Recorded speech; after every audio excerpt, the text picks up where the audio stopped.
Programa Voz em Cena, sempre trazendo assuntos ultra importantes para a sua vida e também para o seu comportamento. E você sabia que muitas vezes você pode melhorar a comunicação que você tem com determinados profissionais e também aí dentro da sua empresa? Para isso, consulte o curso Oratória Sem Segredos. Fala direto comigo. Eu tenho certeza que a sua necessidade em comunicação vai se transformar em potencialidade. E aí você vai conseguir conversar também com vários profissionais de vários segmentos sobre vários assuntos, assim como eu estou tratando aqui sobre neurodivergência com a neuropsicóloga Sheila Cerezer, que no programa anterior traçou os diagnósticos sobre o autismo e falou sobre aquelas crenças que o pessoal geralmente costuma acreditar com relação a esse tipo de problema. E agora a gente vai esmiuçar sobre vários outros temas que existem dentro do autismo e você com certeza vai ficar sabendo. Sheila Cerezer, muito obrigado mais uma vez pela sua participação aqui no nosso programa. Obrigada a você pelo convite. A gente estava comentando também no programa passado sobre a questão dos níveis da neurodivergência. Quais são eles? Carlos, no autismo a gente fala em 3 níveis. O que seriam esses níveis? As pessoas acreditavam que era nível de severidade, né? Falava nível 3 é porque é severo, leve, moderado. Não é a questão disso, a questão é o quanto de ajuda, o quanto de suporte esse indivíduo vai precisar para ser funcional. Então, um nível 3. Um nível 3, Carlos, geralmente esse indivíduo ele tem mais de uma comorbidade. A deficiência intelectual geralmente vem junto nesse nível 3. Então, além do autismo, essa criança tem uma questão aí cognitiva. Então, a gente está falando de um indivíduo que muitas vezes não vai ser funcional o resto da vida dele. Nós temos essa questão. Então, esse indivíduo ele vai precisar de um suporte para o resto da vida, que são as mães que eu falo que tem para elas assim, eu não posso morrer. Porque a criança é totalmente dependente da mãe. Né? Então, são aquelas mães que não têm 1 minuto de paz. Nível 3, essa criança precisa de suporte o tempo todo. Nível 2, essa criança já precisa um pouco menos de suporte. Joãozinho, você tem que fazer tal coisa. Joãozinho, vai fazer tal coisa. Joãozinho, você tem que ficar lembrando ele que ele vai ter que fazer. Então, chega para cumprimentar alguém. Essa criança, naturalmente, no autismo, ela não se interessa por relações sociais, né? Por interações sociais, porque lembra que no autismo o maior prejuízo é social, o maior prejuízo dela. Então, ela não se interessa, para ela não faz questão de chegar e te cumprimentar. Então, essa criança vai ver a pessoa que está do lado, Joãozinho, fala oi. Aí ele vem, fala oi, geralmente ele vai falar oi e vai embora. E vai se mandar. E vai se mandar. Né? Porque o autismo, ele é muito literal, Carlos. Mas não pode ser confundido também com timidez, né? Não, exatamente. Então, assim, já o nível 1, ele não precisa de tanto suporte. O nível 1 são aqueles que vão ser independentes. Né? Eles são independentes e nem sempre ele precisa de alguém ali falando as coisas para ele, mas ele de repente dentro da casa dele ele tem uma rotina ali, ele tem uma agenda, né? Porque ele segue o autismo, né? A pessoa dentro do espectro, ele precisa de uma rotina, né? Eles se apegam à rotina por quê? Porque a rotina te traz previsibilidade, né? Então aí não necessariamente eu preciso de alguém me falando, vai escovar o dente, não sei o quê, eu levanto, eu tenho ali, meu check do dia, o que eu vou fazer. Entendeu? Então, é um nível de suporte. E nesse nível ele não gosta de muita surpresa. Ele fala, viu, eu tenho que levantar, escovar os dentes e pentear o cabelo. Pronto. Você não tem que ficar, vai escovar os dentes, vai pentear o cabelo. Entendi. Sim, mas algo que você falou aí, né, de surpresa. É muito difícil para o autista lidar com coisas inesperadas, coisas que saem da rotina. Eu dou um exemplo, Carlos, que fica muito fácil das pessoas entenderem por que o autista se desregula. E que as pessoas acham que, às vezes, é birra, né? Porque é muito confundido birra com crise. As pessoas não sabem a diferença. Então, vamos lá. Você faz todo dia um caminho para o seu trabalho. Você está acostumado a fazer aquele caminho. Eu falo, você vai automático. Então, para você fazer aquele caminho, vamos supor, você tem que chegar 9 horas no seu serviço. Você sabe que você demora 8 minutos saindo da sua casa para chegar no serviço. Então, 8h52, você entra no seu carro, vai por aquele caminho que você sabe, 9 horas você está lá na frente. Só que naquele dia, Carlos, você foi e aí você deu de cara com aquela bendita plaquinha que a gente adora. Obras, desvio. Né? Aquilo já não te causa uma sensação horrível? Sim. Primeira coisa, você vai pensar no horário. Você vai pensar no horário. E a segunda coisa, se você não conhece o entorno ali daquele bairro, aí aquilo já te causa um desconforto porque você não sabe para onde você vai. Você começa a seguir aquelas plaquinhas e aí quando não tem a plaquinha com a setinha, você fica desesperado. Você fala, e agora? Eu continuo reto? Para onde que eu vou? Você está ali perdido. Né? Aquela sensação de, primeiro, não vou chegar no horário, né? Sair do meu caminho, isso já gera um desconforto em você. Agora, você imagina ali a pessoa autista que tem uma dificuldade em lidar com essa quebra de rotina. Ela se desorganiza. Né? Só que nós temos meios que são socialmente aceitáveis de se regular. Né? A gente está ali dirigindo, a gente ficou bravo da vida porque mudou o seu caminho, você começa a comer unha, começa a mexer no cabelo, você começa a você está buscando formas de se organizar, né? Começa a chacoalhar a perna, enfim. Você está se organizando e nem se dá conta.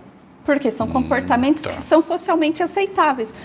O autista, ele vai se desorganizar, só que a forma dele se organizar, as pessoas, são comportamentos que não são socialmente aceitáveis. Né? Então, ou ele começa a fazer uma estereotipia, começa aqui, ou começa a balbuciar, né? Fazer a estereotipia vocal, enfim. E tem uns que vão entrar em crise. E aí entrou em crise... Eu falo que eles criam forças sobrenaturais. Né? Então, assim, tanto que para segurar uma crise, para você fazer um manejo, para segurar adequadamente essa criança, tem indivíduo que você precisa de 4 pessoas para segurar. Porque você não pode machucar essa pessoa. Né? E ela também tem que se sentir protegida, não pode se sentir ameaçada. Você tem que proteger esse indivíduo, porque ele se coloca em risco sem perceber, Carlos. Né? Então, assim, a gente sei que mudou um pouco o rumo da conversa, mas é muito sério isso, porque hoje nós temos crianças amarradas dentro de casa. Né? Quanto a gente não vê na televisão de adultos amarrados dentro de casa, porque são agressivos, porque não tem um tratamento adequado. Então, esse indivíduo, ele vive ali, ele pode desencadear de uma crise e a pessoa não segura. Os nossos profissionais que atualmente cuidam desse tipo de transtorno, eles estão preparados para dar esse apoio psicológico também para a família, Sheila? Que eu acho que é interessante a gente falar, porque no começo, lá no primeiro programa, você falou, porque não é uma pessoa só que fica doente, a casa inteira fica doente. Total, Os nossos profissionais dão esse suporte para a cabeça da pessoa também que está cuidando? Carlos, eticamente é para dar.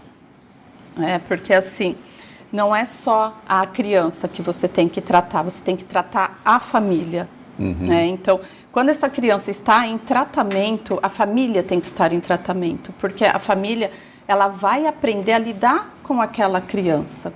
Lembra que quando a gente tem um filho, eu falo que não vem com manual de instrução. Né? Falo, não vem com manual, a gente tem que aprender a lidar. E ali a gente está falando de um indivíduo, né, que tem um comportamento, um desenvolvimento diferente. Então, você precisa ensinar essa família a ela lidar com as questões sensoriais dessa criança, com as questões comportamentais, né, com o manejo de comportamento desse indivíduo. Então, você precisa fazer a orientação. Então, a gente fala em treino parental. Existe a orientação parental, orientação que é você orientar, né, passar orientações para essa família. E o treino, Carlos, o treino é essa família entrar na sessão com essa criança, junto com o profissional, e ver o profissional fazendo o manejo ali com a criança. Aí, mãe, agora é sua vez. Isso é um treino, né, para ensinar. Entendi. Porque o terapeuta não está com essa criança 24 horas por dia. Tem criança que tem terapia uma vez na semana. E as outras 23 do dia? Essa criança está com a mãe, está com a avó, está com a tia, está com a vizinha, está com alguém.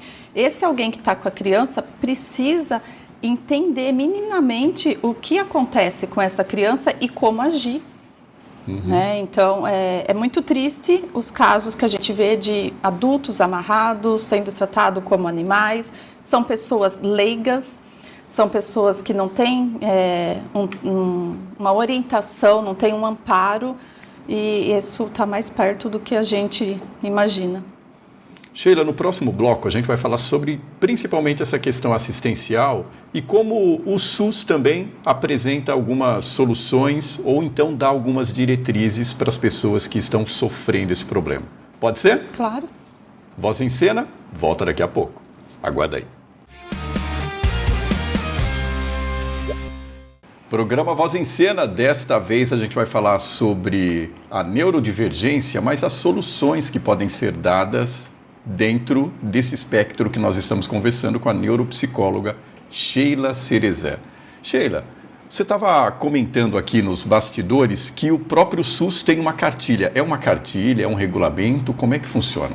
Carlos, esse assunto, eu gosto de falar dele, porque a gente fica muito tempo aguardando uma consulta com um profissional. E o SUS, ele tem essa caderneta da criança, posso mostrar? Sim. Tem essa caderneta da criança, que é feita pelo Ministério da Saúde. Aonde tem essa caderneta? Pede no postinho. Né? E geralmente, quando a mãe sai da maternidade, algumas mães já recebem essa caderneta. E o que tem nessa caderneta que é tão importante? Nós temos aqui, tá cheia de post-it. Nós temos todo... É bom que é sinal que você estudou. Sim, está cheio aqui para orientar as pessoas também. Então, aqui a gente tem o desenvolvimento da criança. Então, aqui a gente tem aqui várias atividades também para você ajudar no desenvolvimento dessa criança, né? Para mostrar objeto, estabelecer contato visual. Por que tem isso, Carlos? Você vai fazendo essas atividades que tem aqui, você vai vendo como esse bebê responde. E geralmente quando a criança já é assistida por algum pediatra, pelo menos na rede, que a gente percebe na rede particular, o pediatra costuma perguntar para você quais são as reações da criança em determinadas idades. Nem sempre, viu, Carlos? Tá. Nem sempre. Tanto na rede privada quanto na pública, a gente não percebe esse movimento dos profissionais. Então são raros. Sim. A menos que a mãe traga uma queixa. Olha, meu filho não está fazendo isso. Então, com essa caderneta é um guia. Então, tem aqui o que é esperado, né, para ler, cantar histórias, enfim. E aí, dentro desse esperado, aí aqui a gente tem os sinais de alterações, na página 53. A gente vê os sinais de alterações. Fez as atividades lá do esperado. Mas essa criança, poxa, eu estou tentando fazer contato visual com ele, ele não busca interação, ele não reage, ele faz gesto, movimento repetitivo. É aquela criança que geralmente está assim com a mãozinha, ou está fazendo algum movimento, ou um som repetitivo, que a gente chama hoje de estereotipia vocal. Então, aqui a gente tem as alterações no desenvolvimento. Está aqui, sinais de alerta. Então, a criança não está respondendo lá. Vamos ver aqui esses sinais de alteração. Poxa, meu filho está fazendo isso. Opa, levanta a anteninha aí. Ou seja, sempre tem que ver o reflexo que aquilo está dando em alguma outra área da criança. Exatamente. Então, aqui a gente tem o que a gente pode fazer para estimular. A criança não está respondendo? Vamos ali para o próximo capítulo, né? Sinais de alteração. Opa, sinais de alteração. E aqui a gente tem falando sobre o TEA, sobre o autismo, na página 55, tá? E a gente tem na página aqui, 87, uma escala que é o MCHAT, que é uma escala de rastreio, tá, Carlos? Escala de rastreio, ela não é para diagnóstico, mas aqui a gente levanta possibilidades dessa criança estar dentro do espectro ou não. Ou seja, é um sinal de alerta. Exatamente. Então, a gente tem aqui o MCHAT. Pega esse MCHAT e se faça essas perguntas. Aqui você tem sim ou não. Né? Você aponta para algum objeto no quarto, seu filho olha para esse objeto. Enfim, você vai lendo e vai pontuando aqui sim ou não. Ele tem o critério de correção, ele tem tudo aqui. pede para o pediatra fazer. Se o pediatra não fez, faça você. Deu uma pontuação aqui, se pontuou 1, 2 ou 3, já é sinal de alerta, porque isso aqui não é para pontuar nada. Tá? Isso aqui é para estar zerado. Então, pontuou aqui, deu baixa probabilidade, mesmo assim, há uma probabilidade. Porque dependendo da idade que você fez, fiz com meu filhinho de 8 anos, lembra que a gente tem a poda neuronal ainda. Então, de 8 anos, não, perdão, 8 meses. A gente tem a poda neuronal ainda para vir. Então, essa criança pode estar desenvolvendo normal, mas se ela já te deu ali um sinal de alteração, já fica de olho. E aí a gente fala, começou a perceber algumas alterações, intervenção precoce. Mas nós não temos intervenção precoce na rede, nós não temos acesso, infelizmente isso é uma realidade, o número está aumentando, e não temos rede para atendimento. Hoje a gente tem em Jundiaí, que foi inaugurado, mas é até uma certa idade também, se eu não me engano, é até 8 anos, se eu não me engano. E depois... Ou seja, tem uma limitação, mas as pessoas que apresentam um espectro, isso pode carregar para o resto da vida. O espectro, ele é para a vida toda, né? Não chega nos 8 anos, essa criança tem cura, né? Lembra que eu falei que um nível 3, a chance dele ser nível 3 pode ser o resto da vida, dependendo da comorbidade dessa criança. Temos nível 3 que chega a ser nível 1? Sim, muito difícil, mas temos. Existe essa possibilidade de uma possível regressão? Sim, a gente fala assim, Carlos, com o tratamento que essa criança tem. Então, o tratamento é intensivo. Depende da assistência, então. Exatamente, depende da assistência que essa criança recebeu. Então, nós temos criança nível 3, que ela pode chegar no nível 1, dependendo da comorbidade dela, lembra, né? Então, uma criança com deficiência intelectual, dependendo do grau, né, da severidade da deficiência intelectual dela, ela vai ser uma criança dependente para o resto da vida, como o caso que eu te falei da adulta, que era minha vizinha, hoje veio a se tornar minha irmã adotiva, é uma adulta totalmente dependente da minha mãe. Minha mãe não pode abrir uma porta que ela está do lado da minha mãe, ela não consegue ficar sozinha. Então, a intervenção precoce, quanto antes você conseguir intervir nessa criança, maior a chance dela desenvolver, né, dela melhorar as habilidades dela. Então, hoje a gente fala muito que a criança ela tem que ser funcional. A criança, eu falo criança porque a gente geralmente tende a olhar só para as crianças, né? Mas esse indivíduo, ele tem que ser funcional. Então, estamos lá com uma criança nível 3 de suporte com deficiência intelectual. Eu preciso ensinar essa criança a ser funcional na vida, eu preciso ensinar essa criança a se alimentar, essa criança a fazer as necessidades básicas dela, a ser funcional, né? Porque uma hora o pai e a mãe vai faltar. Vai faltar. E o que vai ser desse indivíduo? Então, sempre pensar na funcionalidade. Então, tem crianças de nível 2 que vão chegar no nível 1. Vai depender menos do nível de suporte. Lembra que a gente estava falando do nível de suporte. Sim. Vai diminuir o nível de suporte dela. E isso tudo depende da terapia dessa criança, da intervenção. E uma pergunta que a gente poderia fazer aqui para abordar de uma forma bem rápida, a gente nota que nos últimos anos houve um acréscimo no número de pessoas que são portadoras desse transtorno. A que se deve, Sheila, isso? Tem algum motivo? Carlos, o autismo ele é ambiental e genético, né? Então, o que seria a questão ambiental e genético? O ambiental a gente fala as suas exposições, né? Ao que você se expõe no ambiente. E a questão genética também está ligada a nossas alterações genéticas, Carlos. Então, assim, todo mundo tem alguma alteração genética, né? E aí, dentro dessa alteração genética, nós temos 5, que são as 5 principais alterações, que é um gene que muta de novo. Então, assim, pai e a mãe, a criança não herdou um gene ali do pai ou da mãe, porque o pai e a mãe, quando a criança é autista, quer descobrir se foi do pai ou da mãe. Às vezes, simplesmente, um gene mutou sozinho ali durante o desenvolvimento no útero dessa criança. Essa criança. E outra coisa que acontece também, Carlos, é a idade dos genitores. Hoje a gente está deixando para ser pai e mãe muito tarde. Então, a gente achava, 20 anos é novo, né? Vamos ter filho lá com 30, 40, 50 anos. Vou esperar me estabilizar, exatamente. Lá com 30, 40 anos, a nossa qualidade, né, o útero, o espermatozoide, por mais saudável que você seja, não é a mesma, né? Então é importante fazer um acompanhamento. Vamos ver como que está aqui as questões do meu espermatozoide, vamos ver como que está meu útero, e mesmo assim nada garante que vai nascer. Não tem 100% de garantia. Não tem, né? Então pode ser uma criança que vai nascer com transtorno, uma criança de uns pais de 50 anos, como hoje a gente vê com pessoas mais jovens também. Sim. Mas os jovens que a gente vê também, muita questão ambiental, né? Exposição a álcool, drogas, enfim. A gente vê tudo isso contribui para a alteração genética ali nessa criança. E também, Carlos, não tinha tanto acesso à informação como a gente tem hoje. Exato, eu ia comentar isso. Quer dizer, então, antes as coisas ficavam até de uma certa forma velada. Sim, então hoje, como eu te mostrei aqui, a gente tem essa caderneta que você pode pegar no posto de saúde, chegar em casa, peraí, vou olhar aqui os sintomas do meu filho. A gente não tinha acesso a isso.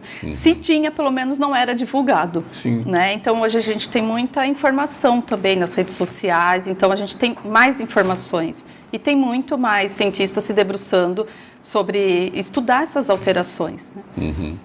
O que, de certa forma, ameniza, digamos assim, até o peso e a dor de quem tem um familiar ou tem alguma pessoa próxima sofrendo desses transtornos. Sim, tanto que com esses estudos, como eu te falei, hoje a gente vê o transtorno do espectro autista na mulher, que é diferente, que alguns anos atrás a gente não se falava em autismo nível 1 em mulher. Né? Só de que na mulher é mais severo. Então a gente via uma mulher de nível 1 que a gente nem imaginava que era autista, nem ela mesma imaginava que era autista e não sabia.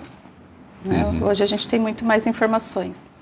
Sheila, muito obrigado pela sua participação aqui no programa Voz em Cena. Presenças assim como você sempre trazem mais conhecimento, que é exatamente o mote dessa nossa programação e principalmente do Voz em Cena. Muito obrigado, seja sempre bem-vinda aqui. Obrigada, se precisar, estamos aqui. Voz em Cena volta na próxima quinta-feira em versão inédita às 18 horas e os cortes lá no @programa Voz em Cena e acompanha também o meu perfil @Carlos Cunha Comunica. Sempre tem um papo interessante esperando por você lá. É isso. Programa Voz em Cena. Um oferecimento Nexus Hub Contabilidade, onde o real não se presume. É simples. Itinerol Turismo, o melhor está por vir.